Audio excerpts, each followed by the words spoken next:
Hello, my name is Chelsea Krantz, and I'm the Program Director of Prevention and Education at North Point Council. Today we are going to cover what parents should know about vaping. To start, I would like you to look at the image here on the screen. And if you were to be looking at that image, and if this were your teen's desktop, and you were to see all of these items laying there, would any of them be a red flag to you? Would you think you were looking at anything concerning, or a vape even? On that desk, there were actually 5 vapes that resemble other common office items. The first one is the teardrop looking item. This one resembles a Mio or just some sort of water enhancer. It's shaped like it, and it is very easily not identified as something that could be vaped, but the black part of the vaping device is what they would put into their mouth and inhale. The second one on the screen at the top resembles a pen and actually can be used as a pen as well. So it can write the way that a pen writes. It has the clicking part that turns the pen on and off, and it can be used as such. However, you can also remove that top piece and inhale and use it as a vape as well. The third one on the screen is the Juul, and the Juul was made to resemble flash drives. So in order to charge a Juul, it would need to be connected to a computer, just like a flash drive would. So that little piece next to it, right over here, this piece would connect to the computer, and then you would put the stick into that piece and charge the device. It is intended to look like a flash drive and can easily be confused as one. The fourth one, again, resembles that teardrop looking device, so it looks kind of like a Mio or a water enhancer. And finally, the fifth one was created to resemble a marker of some sort, a permanent marker. So the top of that comes off and can be used just as any other vape, put into the user's mouth and inhale. The concerning part about this is that the tobacco industry knows that these devices resemble these familiar objects, and this is done intentionally.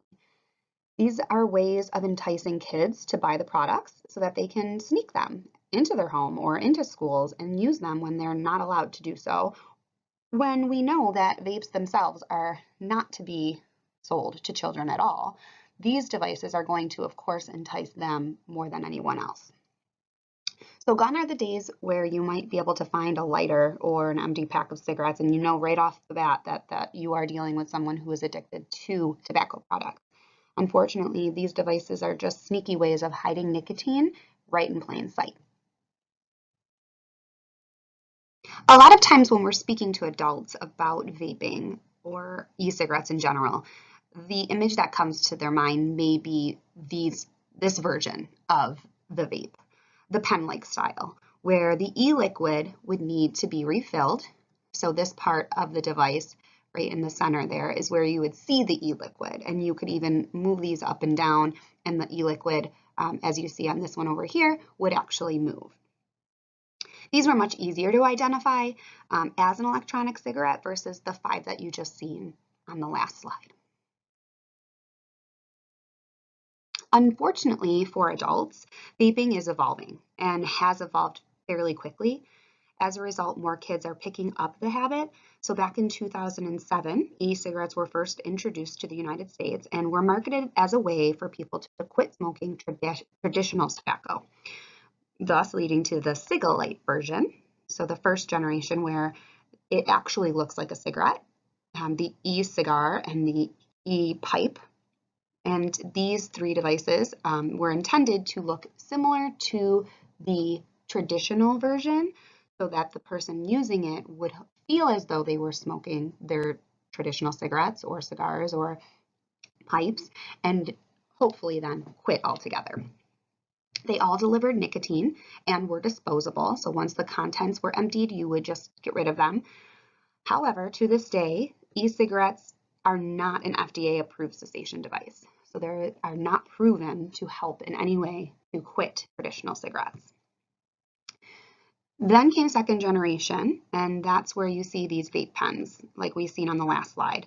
These include the rechargeable battery and then this refillable e-liquid cartridge area where users could buy e-liquid and refill as they would like.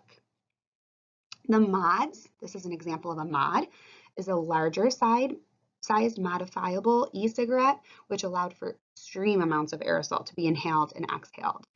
This brought out e-cigarette and vaping challenges, competitions, in order to make these huge clouds of smokes that would attract kids of all ages to these competitions to win money.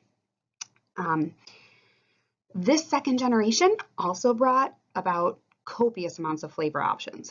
So you had typical fruit flavors to candy flavors and all the made up flavors in between, like unicorn breath. The varieties were endless with over 7,000 to choose from. So research has shown that the majority of kids that were starting to use the e-cigarettes were doing so because of the wild and delicious, enticing flavor options that they had in front of them. In 2020, New York State did prohibit the sale of flavored nicotine vapor products to protect children from the tobacco industry's marketing efforts. But with that, of course, came the third generation. These are the pod-based versions. These are pre-filled or refillable. These versions are what we looked at in that second slide where we looked at the desktop and found the vapes that were hidden in plain sight. They are created to resemble common products. Right now, kids are really turning to those hides and puff bars because with these, so this is a hide and this is a puff bar, with these devices, they're pre-filled and are selling the flavored versions. So you can still get watermelon and vanilla and whipped cream and all those crazy wild flavors. Unfortunately, tobacco companies have found a loophole in the law and are still marketing towards kids with these new and enticing flavor options.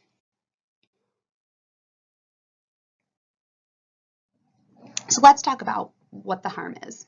Why are we concerned about these vaping devices? A study from the University of North Carolina found that the two primary ingredients that are found in e-cigarettes are propylene glycol and vegetable glycerin. These ingredients, although deemed safe to ingest orally by the FDA, when heated up and vaped, are toxic to cells and may result in lung inflammation.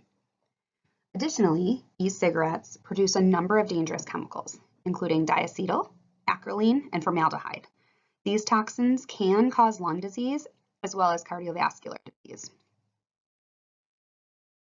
E-cigarettes also contain acrolein, which is an herbicide primarily used to kill weeds. It can also cause acute lung injury and COPD and may cause asthma and lung cancer. Both the U.S. Surgeon General and the National Academies of Science, Engineering, and Medicine have warned about the risks of inhaling secondhand e-cigarette emissions, which are created when an e-cigarette user exhales the chemicals created by the e-cigarette.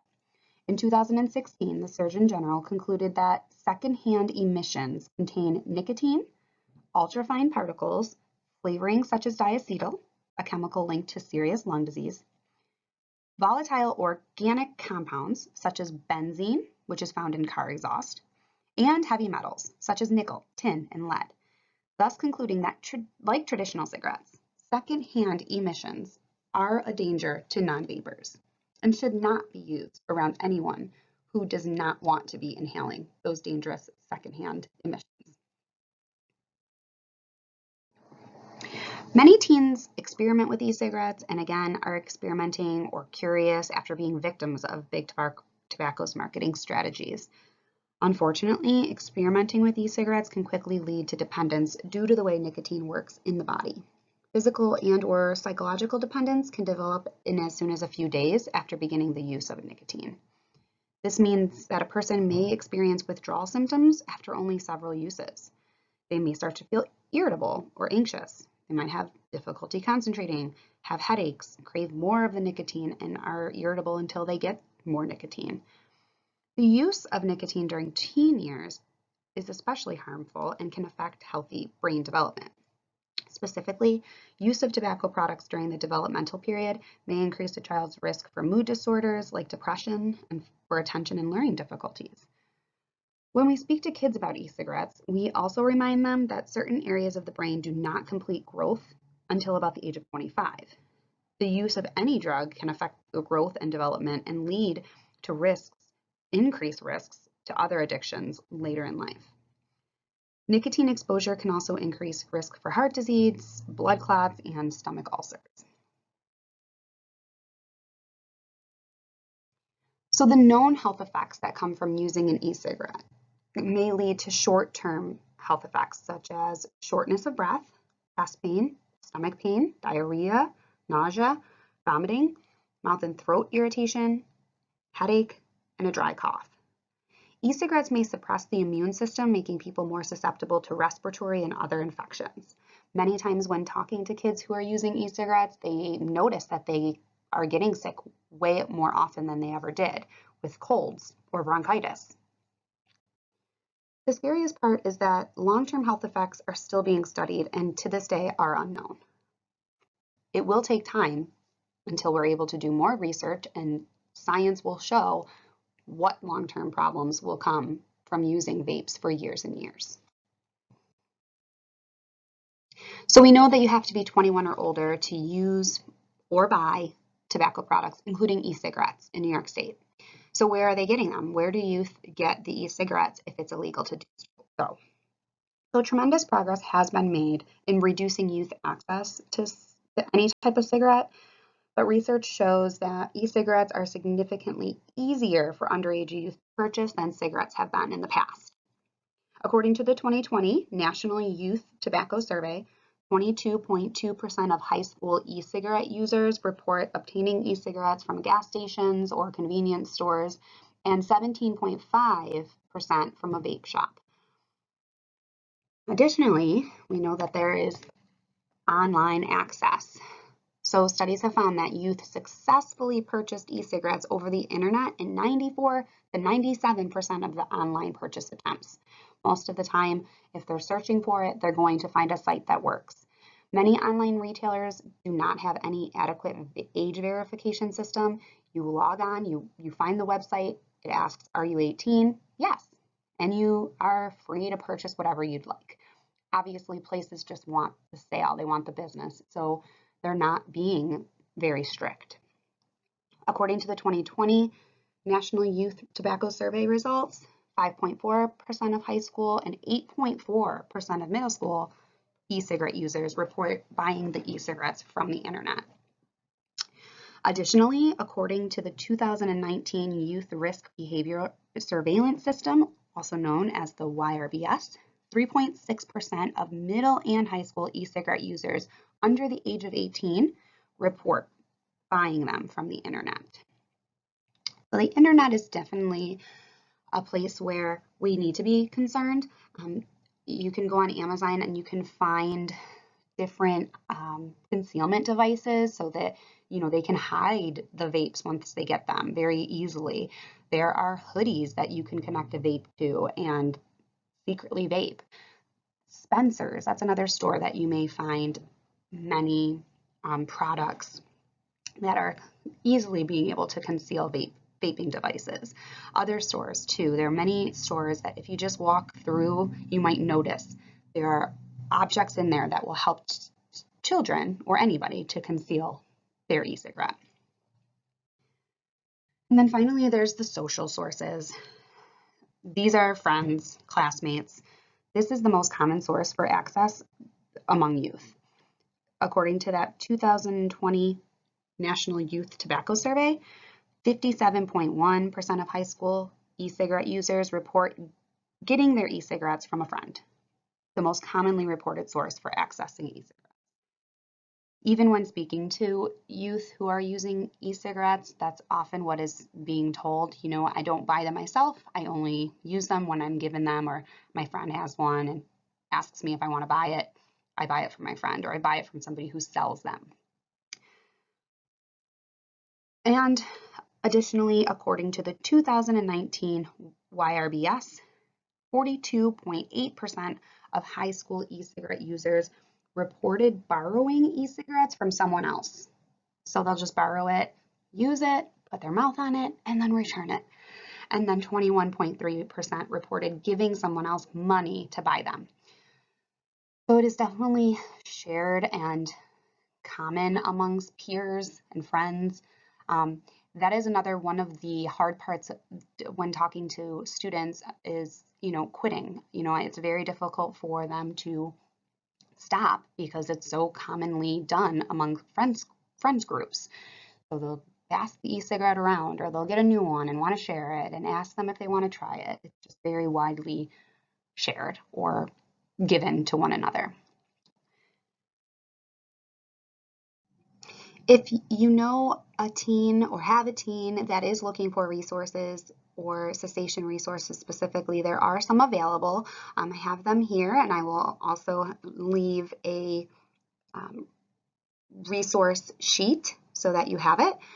These are through the American Lung Association. These are specific for teens. The traditional gums and patches that were used to quit tobacco products, those are not approved for youth under the age of 18. So you're going to want to look somewhere else that you would find teen cessation resources rather than putting more nicotine in their body. Those are designed for adults who need to reduce the amount of nicotine slowly until they are finally weaned off of it completely. The first one is in depth. This is not necessarily a cessation program. However, it is designed to help educate and intervene as we are noticing more and more students using, especially at school. So this is a program that we are currently implementing. North Point prevention specialists are going into schools and implementing the in-depth program, which is intervention for nicotine dependence, education, prevention, tobacco, and health. It is designed to help to encourage them to want to quit. It gives them some resources that they can use while they're in school, while they're home, to fight urges, and hopefully want to go on to a cessation program. Next is the NOT program, or Not on Tobacco. This is the American Lung Association's tobacco cessation program for teens ages 14 to 19. This is something that is a voluntary program, so teens will want to have some sort of desire to quit. You don't want to just put a person into a cessation program if they're not willing to actually commit. So it's a 10-session program, and during the program, the participants are going to identify the reasons for using, including the e-cigarettes, and then find some healthy alternatives to tobacco use. They will also identify people who will support them in their efforts to quit and hopefully be able to surround themselves with those supportive people. If you'd like more information on that, North Point does offer the NOT program and will be running them frequently. Flyers will be sent out, but if you are looking for more information, I will leave you my contact information so we can set that up. Next is Smoke Free Teen, and this is run by the National Cancer Institute, and this is designed to help teens understand the decisions they make, especially the decision to quit smoking. So this is a good starting point, and it's going to address how the decisions fit into their lives. The way to access this is you can visit teen.smokefree.gov to sign up, and it's a free program. You can also find more information if you click or you go to that link, teen.smokefree.gov. There's also the Smoke Free Text, and this is a text messaging program that provides 24/7 tips, advice, and encouragement. All you have to do is text QUIT to 47848. And it's, again, a free program, and it's run by that National Cancer Institute. So it's going to offer some tips and advice. And again, this is a good starting point. So it might encourage a user to want to quit. There's also 1-800-QUIT NOW, and it's a quit line. It's free service. It offers one-on-one immediate support. It is staffed by quit smoking coaches, and they will provide the user with helpful information, advice, and support. And they're going to walk them through a step-by-step plan to quit. So easy, free, and you can sign up or just look for more information by calling 800-QUIT-NOW or 800-784-8669. Next is the app, Quit Start app. It's again free, and it takes the information you provide about smoking history that you have, and it gives you a tailored tip, inspiration, challenges, anything that you'll need to help to become smoke-free and to live a healthier life. So it's going to tailor the tips based on the user and what they do and how frequently they're using and their triggers. They're going to design it around the user themselves.